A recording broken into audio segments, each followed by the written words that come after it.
Hi there and welcome to Coachmen Trailer Sales. Today we'll be walking you through 2012 Coachmen Catalina 28Dds. We are just going to start off at the back of the unit. If you notice, this is going to be where your spare tire is located. It's also going to be your little exterior service port, your hot water heater, whenever you first get to your campsite. You're just going to want to take this relief valve, give it a pull. There should be that water coming out of there, just letting you know that the tank's full and ready to go to be fired up. You got your 1 1/8 drain bolt right down here at the bottom. And I'm going to go over a reset procedure inside. When I refer to that black button, this is going to be the button right here I'm referring to. Push this guy up, you're just pushing that in place.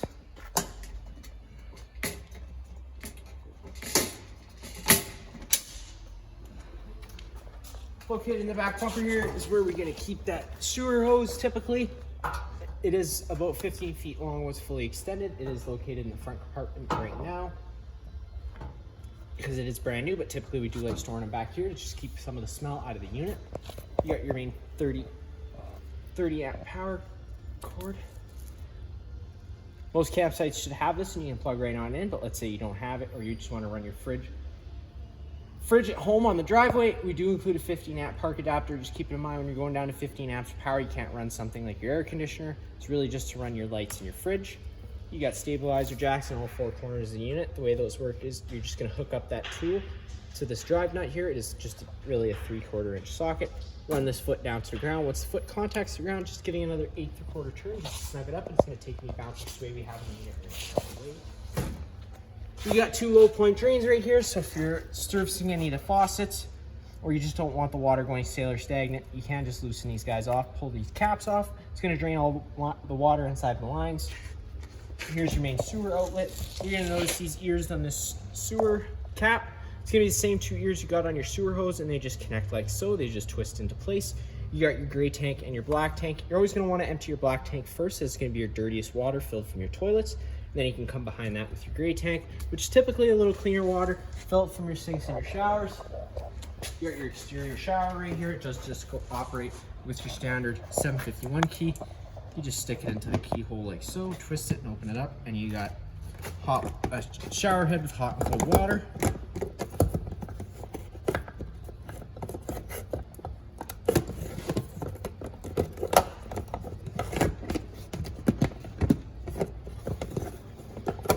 Is a little finicky just to get into place here. Once you get it, it does just fold right in.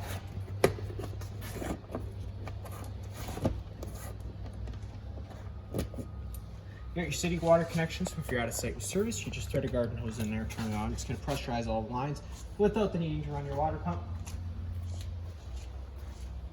You do have a coax inlet right here. Inside this front compartment, you're just twisting that, opening it up. This is where you're going to find your starter kit. It's going to have that sewer hose I was telling you about, as well as a water hose and just some other goodies. You just open it up like so, and all that will be inside. The front of the unit. You can just slide this cover off, but if you were to want to do that, you can just loosen these caps up top. You're going to have your selector valve up top. Whenever you're pointed, that's the tank. Wherever you're pointed, that's the tank you're going to be drawing off of. You got 2 30-pound propane tanks up front. You just got to open them up all the way to open up the flow of propane to the unit. You got your battery located right in the front here with that battery box.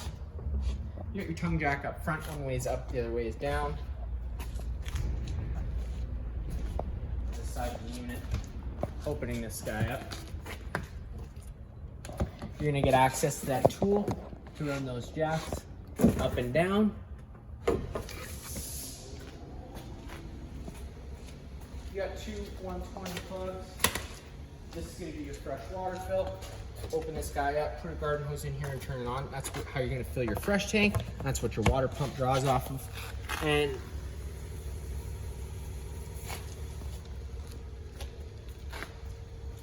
get inside, you're just taking that assist handle, pushing it up, pulling it 90 degrees, it'll lock into place. Take your stairs, and down. You can open up your door to hop on inside. First thing you notice up on your left, is just gonna, down on your left, is going to be your fire extinguisher. It's going to be just like home. Hold the pin and shoot. On the wall here, you're going to have a couple light switches. One's going to do an exterior porch light. The other one is going to turn on main living space lights, so you can take a peek around inside. You got your slide out switch underneath this cap. Pushing that out button, the slide out's going to start making its way out once fully extended. You're going to hear some whines and clicking of the motor.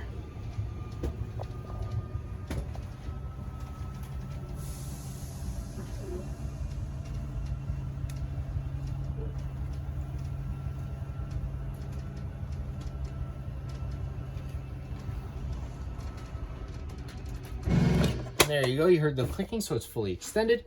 You got your monitor panel system here with the corresponding tank readings.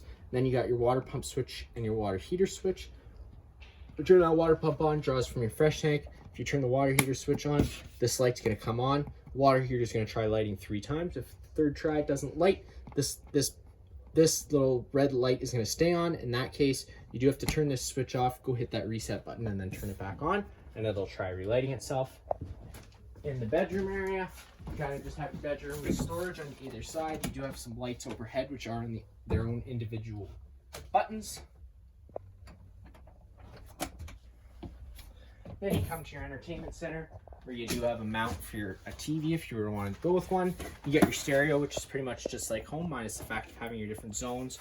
Of course, zone A is going to be your inside speakers, and zone B will be your exterior speakers. You do have storage space underneath, some storage space up top as well, and then you're going to notice right down here you do have this little button here, this little black button. Turning that button on does turn the antenna on the roof. That also improves radio frequency, so just be mindful of that. Your slide out area, all your lights are on their own individual buttons.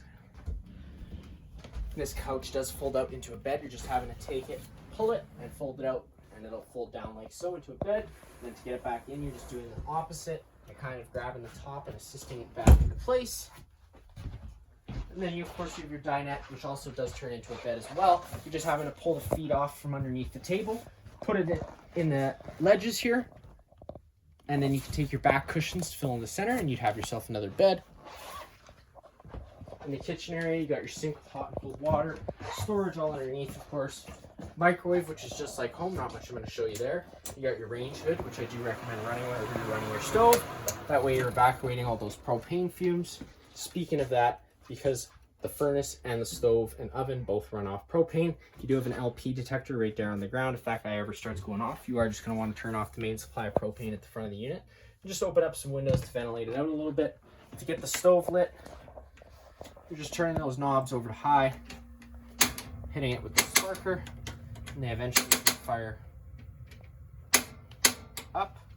Like I said, sometimes it does take a few minutes just to purge all the air out of the lines, so just be patient with it. To get the stove to light, it's the same deal, minus the fact that if you don't have the built-in igniter, you do have to ignite it with a lighter. So you're just pushing down on the button on the pilot option, and then you'd go with a lighter to the little gas orifice right down here on the right side. Hold the lighter there, and eventually it will light and hold the pilot. Once the pilot's lit, you can turn it up to your desired temperature, and it would fire right on up. You got your main fuse and breaker panel right down below. Sliding that, whenever a breaker trips, you got to turn it off and then back on again to reset it, and you have all your fuses on your right. Then you get to your fridge, your freezer. Your controls for both are right here. So you got coldest, and obviously you got cold. And then if you turn it from off to auto, it's going to first search for shore power. If shore power is taken away, it'll switch over to gas, or you can run it solely off gas just by having it all the way on that gas section there. Storage on the right. On the wall here, you got your thermostat. The way that works is you got your fan selection on your right. Whenever it's on auto, it's an on-demand system. So once the thermostat senses the room's at its temperature you have it set, it'll automatically turn off whatever you have on, or you can run it on high or low full time, in which case it'll run full time regardless of the temperature. When you have your system setting, off is kind of one off from the right. If you go all the way to the right, you get the heat. All the way to the left, you're going to be on cool, so that's with the air conditioner on, cooling the air. Whenever you're using your air conditioner, you have two ways. You can run it with the louvers open, in which case it's going to dump all its air into the living space, or you can close them up and then it'll move its air throughout the unit with all the floor ceiling ducting we have throughout the unit. On the floor, you see floor portals. That's going to be where we're moving all our hot air from our furnace. Temperature selection up top, wherever you leave it, that's where it's going to be. You got your bunk bed area. It does have a light up top here. Little storage space in the corner. Getting into your bathroom, you just open up the door like so. You got your sink, your toilet, your shower. Light switch on the right. Up top, you do have an overhead vent, which you can open up and turn on that fan. Then on the wall, you're going to have your main GFI plug.